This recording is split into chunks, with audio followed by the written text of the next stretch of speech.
Sirens, the podcast where we deep dive into myths and legends around the world. I'm Yenny.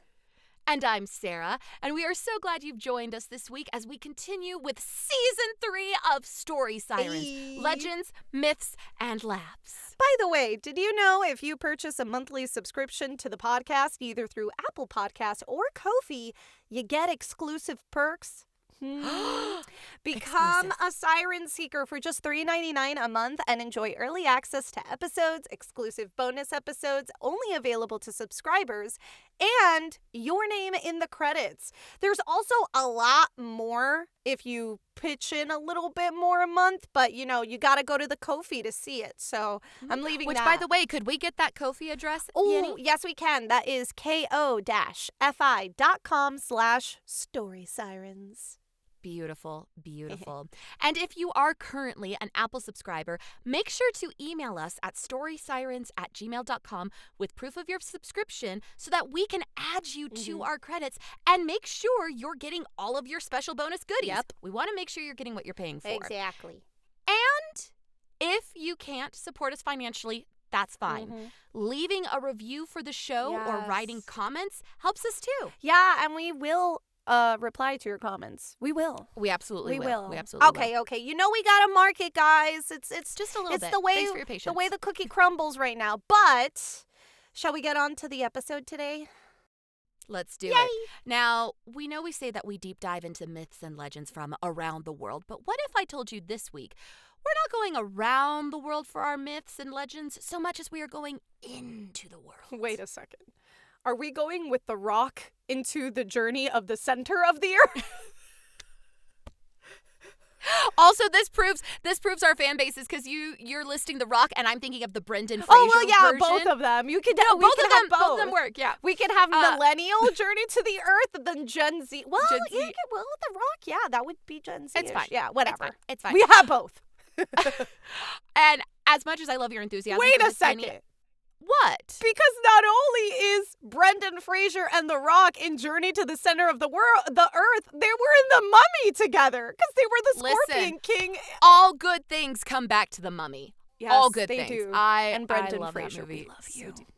We love you. I just saw Rental Family. Oh, I haven't seen it yet. And it's so good. Oh. All things circle back to The Mummy. But I love your enthusiasm for Journey to the Center of the Earth. That's not what we're covering today, but it's a great idea for a future episode. Write that down. Okay, I am it. I am it. I'm ready. You am it? Great. Great. But today we are talking about mythical, medicinal, magical, and mysterious plants. Sarah, is this going to be an illegal episode? Of course not. No. I mean, most likely not. Oh. We're not endorsing any of these plants exactly, merely sharing our knowledge about them. It's a good cover right there. Yes.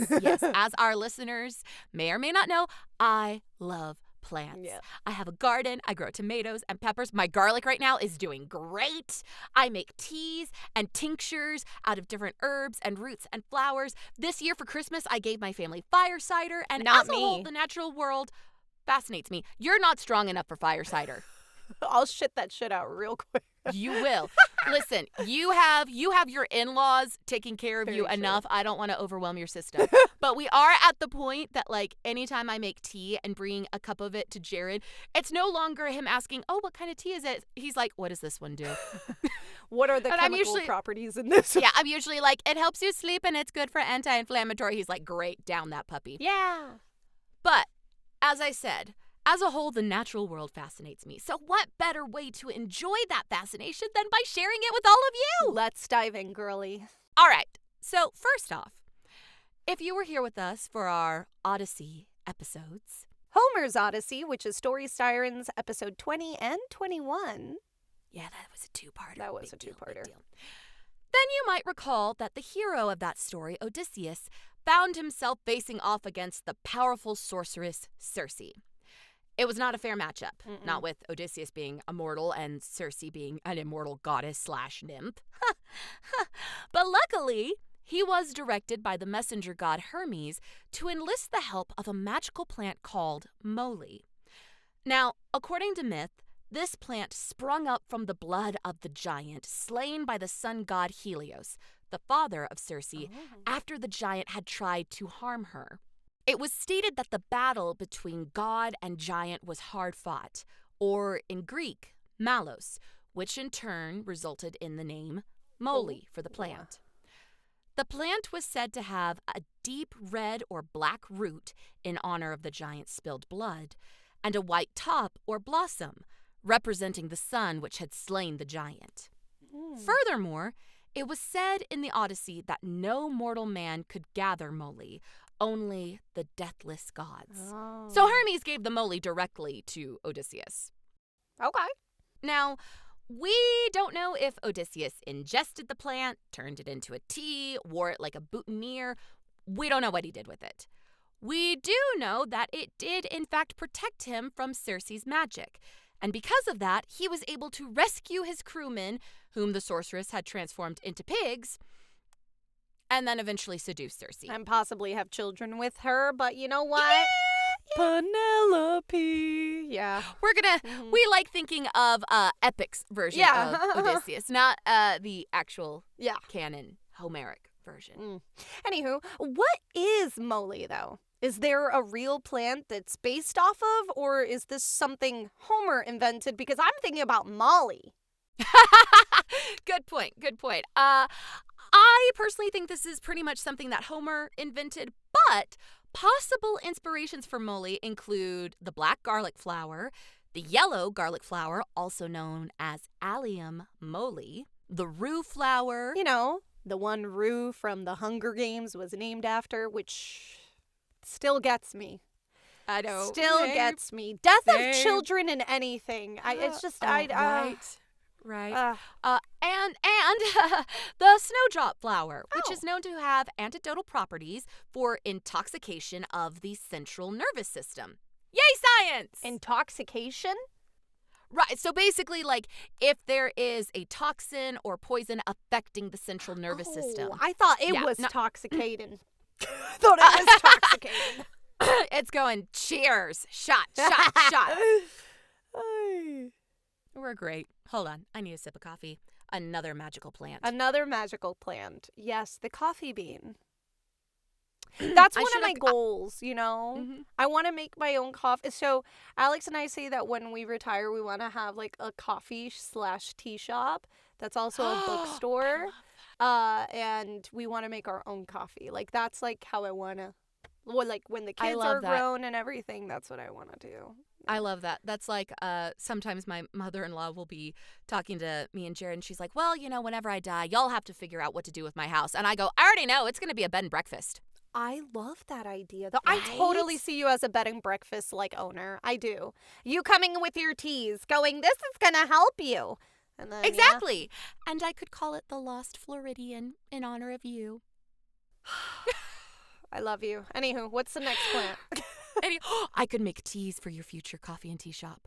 We could be sister businesses. Oh my gosh. This is a conversation. Weird. This is already a business, so yeah, let's keep it going.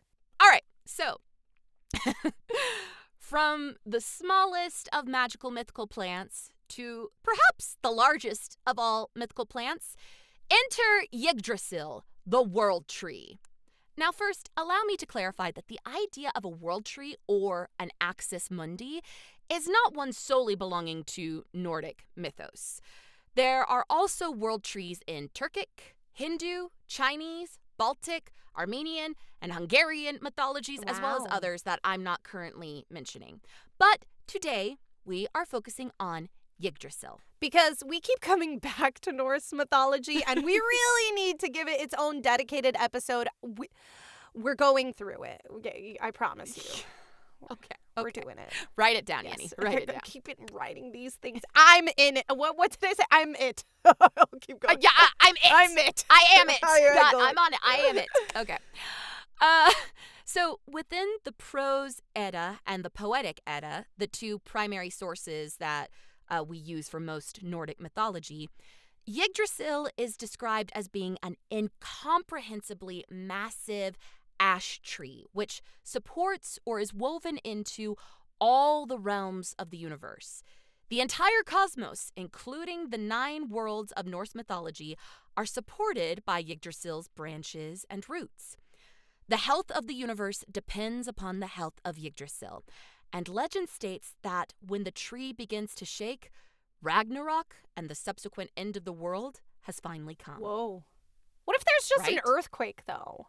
I think that would be kind of contained to like one universe. Oh. I don't think that would like spread throughout the branches. Fair.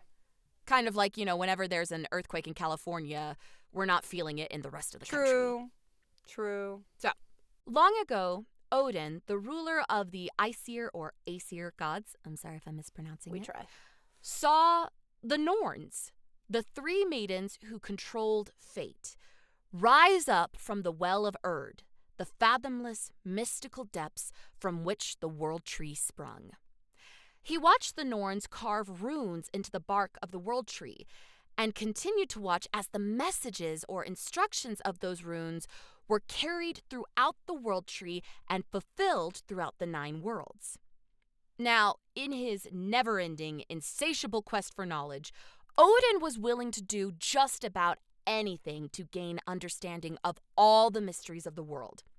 So, with his spear, he pinned himself to the world tree to discover the secret power of the runes. Yinny's face, I love it. For 9 days he hung from the tree, dancing the fine line between life and death, and stared below into the depths of the well of Erd. At the end of the 9 days, the runes revealed themselves and the powers they possessed to Odin, as he had proven himself worthy of their magic. Now, what does this have to do with Yggdrasil, aside from being the location of where this gory story takes place? Hold on, because this gives me a lot of Buddhist vibes. Oh, I believe it. Like I said, Because a world tree is not. It takes several days to reach nirvana, I think. Yeah, Nirvana, to yes. achieve nirvana. Yes. I'm just checking real quick because I wanted to know. I mean, it's not it says it's not measured by a fixed number of days, but it takes at least 7 days, 7 months, or 7 years to reach enlightenment, and this is like the Norse version of enlightenment. So that's really cool. Now, right? Technically, isn't Yggdrasil where everything takes place in Nordic mythology? Like, that's the branch is the world. I think so. Oh. Kind of. I'll get back to you on that whenever we do our Norse mythology episode. But what this whole story has to do with Yggdrasil is this is actually how the world tree got its name. The first part of the name, Ygr, comes from the word meaning terrible, which, of course, is another name for Odin. Of course. They always have a narcissistic complex. They always got to be like, yeah, this is named me. The second portion, Drasil, meant horse. Sarah, we already did a horse episode. Hold on. I know. So, Yggdrasil's name means the horse of Odin or the mount of Odin, as it was, metaphorically speaking, his mount when Odin the Terrible One sacrificed himself in order to discover the workings of the runes. You imagine how Sleipnir feels? Sleipnir's like, I "Wait." thought I was your horse. He's like, I am the greatest horse ever. What do you mean this and you're tree? you're naming the tree a horse? horse? What is this? Yeah, I'd be insulted. Now, the Norse poem Volsupa, which again, I'm so sorry if I'm mispronouncing that. Yggdrasil is said to be surrounded by mighty winds, its canopy rising above the clouds, and with roots so deep that only the shamans can see them before they die. The gods hold their daily council at the tree. Now, specifically where at the tree? I don't know, how because many again, the tree is supposed to be branches? everywhere. The tree is supposed to kind of be everything. I'm not entirely sure. This is all very fluid, which most of Norse mythology is. Agreed. But the tree is also home to many remarkable creatures, including Nidhogg, the dragon, who lives at the base of the tree, gnawing at the roots, a great eagle who lives in the upper branches, and Ratatoskir, the squirrel, who scurries up and down the tree to deliver insults back and forth between the dragon and the eagle. Scrap the Norse mythology episode right now. I need an episode just about these three. And like, aren't they cute? I love them. Right? I want just an episode of Ratatoskr, Nidhogg, and the Great Eagle.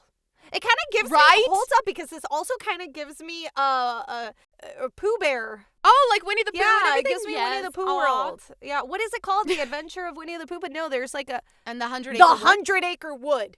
Yes. The okay, 100-acre wood, JK, is actually Yggdrasil. Well, I'm about to ruin that for you shit. because not everything is Aw. cute here. At the base of the tree dwell 4 More stags horses. named Dane, Dvalin. No, these are deer. Stags are deer. I knew that. I'm going to keep that in this episode so y'all know I am not the one that does all the stuffs with wildlife.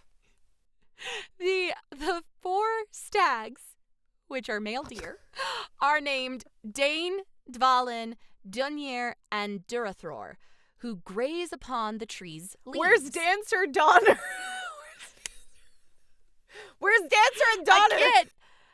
Again, not as cutesy as the 100-Acre Woods or Santa's reindeer, because their constant consumption of the tree is proof that the tree itself is a mortal thing, as is the entirety of the cosmos. We got existential The here. dragon is eating the roots, and also the male, not Deer. horsey deers. Not horses. The male The deer male are eating the leaves. So Yggdrasil is being actively eaten. Well, doesn't this also... Not rapidly, but, Well, the still. same thing with humans, right? We're given Earth and we're actively destroying it. Oh my God, deep, Yenny. Uh-huh. I Deep. know. I love it. Sorry, I love keep it. going. So, I know I already mentioned that the 9 worlds are festooned across Yggdrasil, but how? What's the layout? Great question. We don't know. Sarah, you were supposed to do this episode. Come on now. I'm not the only one who doesn't know. With all things mythological, there are some Many. arguments about the layout of the 9 worlds on Yggdrasil's branches, and what exactly the 9 worlds are. One of the more commonly accepted layouts for some of the worlds is Asgard, the realm of the Aesir gods, in the upper branches of Yggdrasil, Jotunheim, the realm of the giants, and Vanaheim, the realm of the Vanir gods, on the mid-trunk of the tree, Midgard, the realm of the humans, at the base of the tree, and Hel, the realm of the dead, within the roots of the tree. And from there, it continues to get ever more complicated, and I think Yinny and I have done enough hand gestures, so let's just move on. I'm gonna try to put just like a picture right here. If you will know if it works, if I'm able to put a picture right here of the tree. And I love it. And we'll see how that works right here. Well, and especially since when I was doing my research for Yggdrasil, some of my sources were saying, well, the layout of the worlds are on a vertical axis and a horizontal axis. And so I was like, no. And then they said, oh, and we're not even sure which of the worlds of the cosmos qualify as the 9 worlds. And I just went, no. Hey, knowledge isn't always power, and apparently the Norse mythology wants us to be like completely confused. Only Odin can know everything. Only Odin. That's what Norse mythology And is teaching only us. Sarah can know about the difference between a stag and a horse. I'm just making it worse for myself, but I find it You funny. are, but it's okay. So, it is cute. know, It is cute. So let's move Yeah. on, as I said. Now, our last 2 plants, Moli and Yggdrasil, have been more deeply rooted in the land of fiction than fact. And you get on to me about the bad puns, okay? Oh, hush. But our forthcoming foliage fables verify that fact is stranger than fiction. That was very cute, and it took Sarah quite a bit to get to. It took me so many tries. I wrote it like this, and I said it like... Yeah, pretty much. That's all, folks. Now, the next plant is native to Europe, the Mediterranean, North Africa, and Asia. So, everywhere. And it can be found in the Bible, Greek mythology, Harry Potter, and alcohol advertisements. Bible, Greek mythology, and Harry Potter and alcohol advertisements in the same sentence is wild. Exactly. We're talking about wormwood, people. Wormwood, yes. Yes. I love how you say that like you know what it is, and I'm about to tell you. JK, wormwood? What is that? I love you. So, one of the earliest historical references we have to wormwood dates all the way back to 2800 BC. Man, that's far. It is said that the Chinese emperor Shen Yun tasted every plant native to China, seeking to discover which plants were good and which were dangerous. Now here's where legends diverge. Some legends say that he was poisoned up to 72 times in a single day while conducting his research. I would think so. But he was miraculously healed of all the effects of poison. I mean, after all, he is an emperor. Very true. These things do happen. Very true. Still, other legends claim that he turned green from tasting so many plants and later died of toxicity. No. I feel like I can tell which legend came from his supporters and which came from his opponents. As we've learned that history can be super drama-filled and like very petty. Very petty. It's like, oh, look at this emperor who did this great thing for the people of China. Nah, he turned green. He man. turned green. And he died because he's toxic like that. Listen, Regina George's burn book, like the whole life story of history is just Regina George's like burn book saying, and this emperor is a skanky bitch. Like that. That would be a great way to read history, though. We're already doing it. We are. Okay, but back to the subject at hand. I'm also feeling another future episode coming from this, though, because I want to know more. Yeah, Chinese Emperor Shen Yun, like, I started going on a very deep dive on him, and then I realized this is a plants episode. Yeah. And I need to dial it back. So, we'll do a Chinese emperor episode, because there's a lot That's going to be so many episodes. There's a lot of them. There's a lot of really cool dudes out there. But anyway, because of his research, he is credited with discovering that certain strains of wormwood can cure malaria. The mosquitoes. Kind of a big deal. And to this day, Artemisia annua, or sweet wormwood, is used in malaria medication. Imagine that the ones that wrote nasty things about Shen Yun were actually the mosquitoes dying from malaria. It was the mosquito men. The mosquito men. I love it. And yes, Artemisia annua, or sweet wormwood, actually wormwood in general, is named after Artemis, Greek goddess of the hunt, childbirth, and the moon. This is due to the fact that a relative plant of wormwood, mugwort, had many medical uses in traditional medicine, most of them of the gynecological variety. Okay. But what were you saying about wormwood and alcohol? Because I haven't forgotten that. Okay, yeah, I figured y'all really wouldn't be that interested in the medical benefits. That's not true. Artemisia absinthium, or common wormwood, has long been known to possess antifungal, antibacterial, and antiparasitic properties, and is also a great insect repellent. I think it's very funny that you put yawn and I yawned at the same time. See, I'm sorry. I'm getting there. I'm trying not to bore y'all. No. Common wormwood is often known by the name absinthe, which may sound familiar to some of you. This, as many of you are most likely aware, is also the name of a licorice-flavored liqueur. The anise liqueur was extremely popular in 19th and early 20th century France, specifically amongst creatives, including Vincent van Gogh, James Joyce, Ernest Hemingway, and Pablo Picasso. Oh.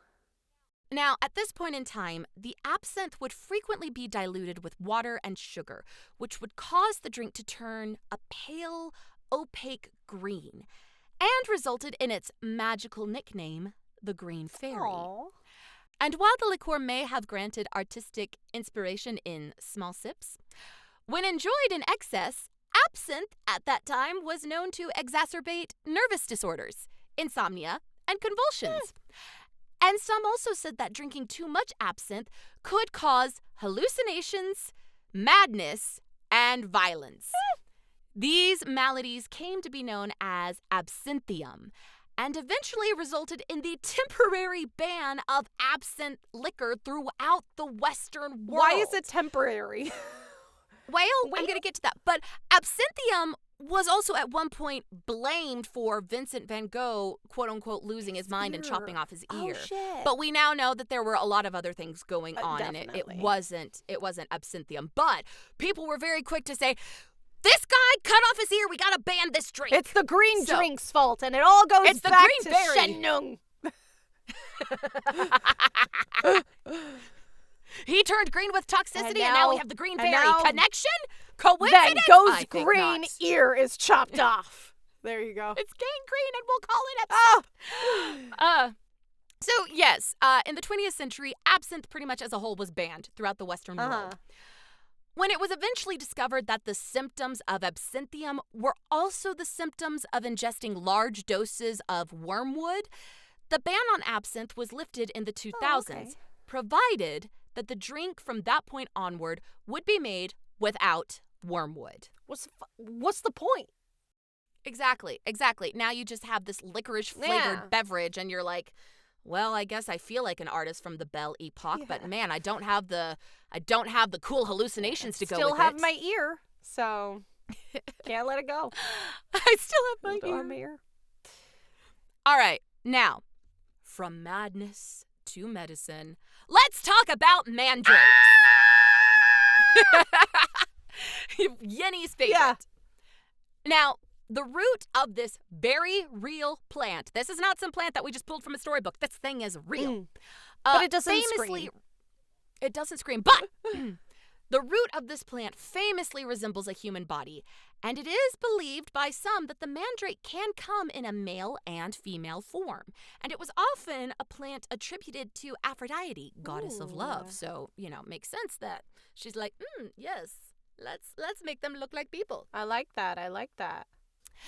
Popular legend also claimed that when pulled from the earth, the mandrake root will scream a piercing wail which can cause pain, confusion, and even death to the person who dared uproot it. Now, the mandrake is part of the nightshade family of plants, which are famously toxic to humans. Although tomatoes and potatoes are also part of that family, and humans can't seem to get enough of those, except for me, because I'm allergic to tomatoes. Yeah, no, those nightshades are coming for you. But the reason humans can ingest tomatoes and potatoes without as much problem as ingesting, say deadly nightshade, is because the poisonous compound is mostly concentrated in the greenery of those plants, not in the root or the fruit. So, what makes nightshade plants as a whole toxic to humans is the high quantity of solanine that they contain. The solanine is meant to ward off insects in the plant, so, it's self-protective. But when ingested by humans, it can cause cramps, vomiting, headaches, and worst case scenario, neurological problems. So, what's with the continuous attack on our neurological system? What is happening here? Exactly. And yet, that didn't deter the Greeks from harvesting and consuming the mandrake regularly. Because the Greeks are crazy. The Greeks are crazy. In the 1st century AD, Greek physician and botanist Pedanius Dioscordius notes that mandrake root possessed anesthetic properties, making it ideal for physicians to administer to patients before surgeries. That it sometimes resulted in the patients falling into a coma was a risk they were willing to take. Coma? Yeah. No. Yeah. I'm telling you, the Greeks are crazy. They're just like, this could work. Go to sleep for a little bit. Pedanius's research was copied into multiple languages and distributed to many nations, and eventually the Romans found that mixing mandrake with wine made one heck of a sleeping potion. Oh my God. Which I'm like, so we're combining an upper and downer from wine with the neurological, basically attack dog of the mandrake root, and we're just being like, cool, I'll do this rather than a melatonin. Well, I don't think melatonin was a thing back They didn't know melatonin, but I know that they know what chamomile was back then. I mean, true. come on. Very true. Just drink some chamomile. Yeah. But the practice of using mandrake as an anesthetic continued into the Middle Ages. Lord. And speaking of the Middle Ages, during this time frame, which was roughly 450 to 1450 AD, mandrake was believed to aid in fertility. Oh. This belief came from the doctrine of signatures, which is really fascinating, and I'd love to go into that in more detail. But the Cliff Notes version of the doctrine of signatures is basically, if a plant looks like a part of the human body, it affects that part of a human body. I could see how they would think that. I could see that because they're Yes. just like, it looks like a duck, quacks like a duck, you know? Yeah, so it must help it. Like, for example, walnuts, when you crack them open, kind of look like a brain. So walnuts are believed to help cognitive function. Look at that. Figs look like, actually, that's too PG-13 for this. So we're not going to go into that. I like it. Right? So...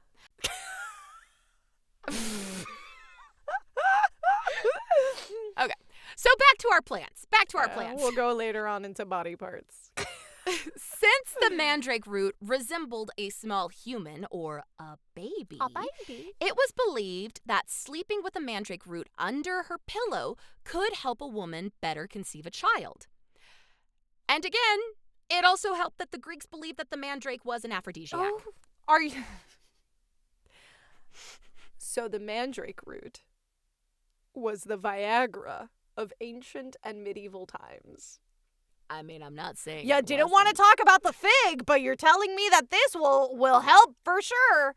So, well, I'm still talking about, something that pretty much helps men exclusively. So, they can keep their figs.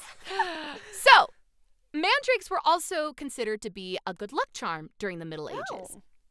People would carry them in their pockets, on their belts, as a little accessory, hoping that the presence of the plant would protect them from evil, improve their fortune and prosperity, and just as a whole, give them good luck. Right, but why was it believed that pulling a mandrake would result in harm or death, though? Because I'm not seeing the correlation, Sarah. Well, remember that burn book and that petty history you were talking about? Regina George is back. Some historians believe that the myth of the screaming mandrake resulting in death to humans originates from a rumor which was spread in order to keep mandrakes from being over-harvested. Because the mandrake seemed to have a new magical property every day, demand for the plant skyrocketed, and people couldn't get enough of the weird little roots. So this rumor helped ward off casual foragers, as it was then believed that only certain people should carry out the risky job of harvesting mandrakes. Kind of gives you a little bit of an idea of what's happening nowadays, where they say that it's better to get stuff from the store than to grow your own things. We're not saying you should break out the tinfoil, but we're also not saying that. Anywho, the 19th century, Sarah? Yes. In the 19th century, mandrake was still being sold as a type of cure-all. Dr. Joseph Schenck of the United States made mandrake pills, and in 1887 distributed a 36-page pamphlet explaining all the wondrous benefits of his medicine. Crazy. And of course, we've included a link to that pamphlet in the show notes. You know we love to. Delightful. You know we love to link stuff. So we love linking stuff. We love it. Now, before we let you go, we want to share a few more magical plants and some of their key benefits. Bonus, all of these plants are real, okay? I love this. Starting with vervain. Known as the enchanter's plant. This plant can do it all, guys. It could protect against colds and curses, ward off colds and curses. I am talking about its ancient believed properties. Like colds and curses, ward off snakes, find you love, heal illness, and more. Today you can find vervain tea and tinctures, and it is used to help reduce anxiety, aid in sleep, and it's also used to help new mothers produce milk. And while you're producing that milk, no snake will go into your bed. There are no snakes, which, if you were with us for the Jurassic Park episode, oh my God, you know that's kind of a big deal. Yes. The rue plant. This plant was believed to help keep your eyesight healthy, ward off Very witchcraft, important. was used in exorcisms. Extremely important. Yes. It was often called the herb of grace. Today, it is often used as a digestive aid and, of course, is an effective insect repellent for your gardens. I will What say, are you laughing at? When I have my IBS flare-ups, it do feel like I'm going through an exorcism. So it's very funny that the herb of grace now Take that, Rue. now that it's a digestive aid, what if all the people that Rue was helping just had IBS and they were just trying to poop, man? We're just trying to poop. That's it. It is the herb of grace. It is the herb of grace. That is too funny. Oh, Garlic. Let's talk about garlic. This plant has always been known as a cure-all. The pungent smell, I love saying that word, and taste of garlic was believed to be a sign of the potency of its power against witches and plague and vampires. Today, we know that garlic has antiviral, anti-inflammatory, and antibacterial properties, and regular consumption of the plant is currently believed to help lower cholesterol and boost general immunity.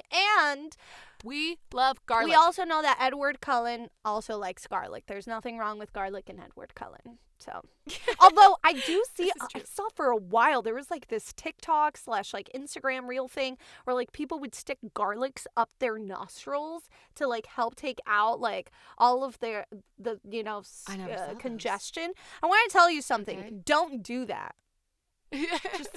just drink a tea or something. Don't stick what if it gets stuck in your nostril? Exactly. I mean, it's one thing to have to take a toddler to the ER because, they've shoved something up their nose. If we have to take a grown adult to the ER because they put something up their nose, that's just embarrassing. Mm-hmm. All right. Moving on to foxglove. Also known as lady's thimble, rabbit flower, witch's glove, dead man's bells, and lion's mouth, this plant was also a subject to the doctrine of signatures. The freckled flower shape resembled an open mouth, and thus was believed to help cure sore throats and mouth sores. But the plant is actually quite poisonous. In the 18th century, however, it was discovered that the plant did have cardiovascular benefits. Today, it is used in some medications which treat congestive heart failure and other medications which battle high blood pressure. But unlike the previous plants we've mentioned, this is not one that we recommend using in your home apothecary. No. Leave that to the professionals. Also, if you do have mouth sores, go to your local Oriental market and you could get watermelon powder, which helps with mouth sores. Oh, yes, that's true. And gums. So when I'm having a little bit of some gum pain or something or a mouth sore, you slap that on it and it leaves immediately, okay? Love it. Moonwort. The plant really leaned into the realm of magic, as it was believed that moonwort protected silver. I know. I'm like, protect silver against what? Well, I do think this was back in the age when. I think they were believing that it protected it from tarnishing. But I'm not sure. Oh, okay. Well, I mean, look, it protects your silver, okay? It opens locks and unshoe any horse who happened to step. What? Unshoe any horse who happened to step on it? Which I'm like, that's just annoying. Because, like, when you lose a shoe on a horse, you're like, wait, no, I have to put this back on. You know what? Realistically, the plant is used as a salve for bruises. As for protecting your silver and opening locks, very weird. Very weird that it would open the locks. Like, what do? Stuff the moonwort in the...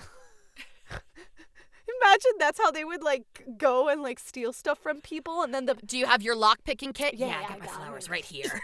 And then just, like, stuff it in there. They wake up in the morning. They're like, no, they used moonwort, but now... And here we put moonwort in the jewelry box to protect it, but they got past the lock and they got the jewelry box. But hey, at least the door on the lock that was a little tarnished with silver now looks brand spanking new.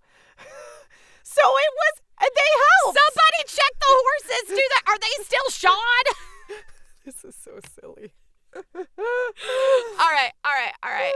We will end our plant lecture with one of my favorite plants, arnica.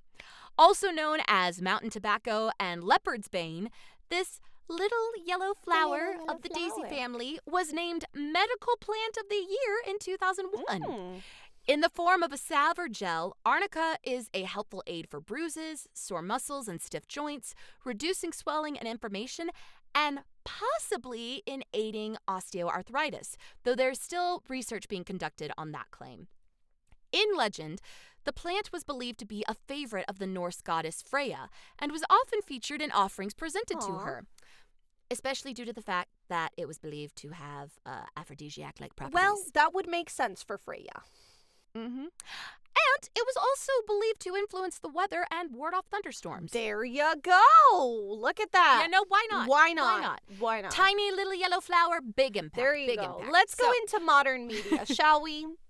The Game of Thrones books and TV show have the weirwood trees, ancient trees that are believed to be connected to the world, humanity, and the gods. Sound familiar? By the way, don't talk to me about the last season of Game of Thrones. We just never talk about that. We just never talk about it. On the subject of world tree-like connections, James Cameron's Avatar franchise has the Tree of Souls, which connects the Na'vi people to their ancestors. Yeah, that was like a really beautiful scene where they're trying to like get them into the bodies and stuff. But I will say it's kind of creepy that their hair, like they connect it. It's like two plugins and then they like have amazing I will sex. defend Avatar all day. I love that show. You enjoy I those love those pluggy movies. tail thingies. I don't know, girl. That's weird. But hey, you know what? I love that you love it, and I support Thank you. you. The Harry Potter series is famous for its mandrake scene in the Chamber of Secrets. But as mentioned earlier, it also features wormwood in Professor Snape's potions class as well. Because of course it does. Yeah, but we also have to talk about the fact that you could also see some properties of plants in their wands, in the tree trunks and stuff. So yeah. Oh, that's true. Yeah, the type of wood used to make the Yeah. wand. That is true. Yeah. Okay, cool. Now, also, while we've already covered Guillermo del Toro's film Pan's Labyrinth, my favorite, episode 33. Yeah, we cannot not bring up the mandrake that Ophelia uses to try to heal her ailing mother, which obviously it doesn't work out. But It doesn't Yeah. go well, but she tried. She tried. She was Big following. star. She was following instruction, trying to. big star. If you're feeling like channeling your inner tortured artist, check out Jean Lafitte's Old Absinthe House in New Orleans' French Quarter. Established in 1807, they serve absinthe cocktails as well as straight absinthe. And it is a really fun experience, even if it doesn't result in any I hallucinations. think that's I've what been- makes it good. You what? That it doesn't result in hallucinations. I know. I went, it was so pretty watching them like pour the glass of absinthe. I was like, oh, this is so magical. This is beautiful. This is wonderful. I'm an artist. I took a sip and I hate licorice. Oh, yeah. It was wasted on me, but it was cool to try It it. was cool to try it. Also, finally, the Dalton Manor series, written by one of our donors, T.L. Stevens, has quite a lot to do with the magic of plants. So make sure to check it out. Plus, it's narrated by yours truly, so Yay! All right, here is our siren call. It's a little different today, Oh. so thank you for coming with us on this walk through the magical garden. And for today's siren call, we want to ask you, if you could grow any magical plant and not be in danger from it, what plant would you grow? moly, mandrake, something we didn't cover. Let us know in the comments on YouTube, on our website, or join our public Discord server. The link is always in the show notes. We want to know what your Join forbidden us. salad Join would us. be.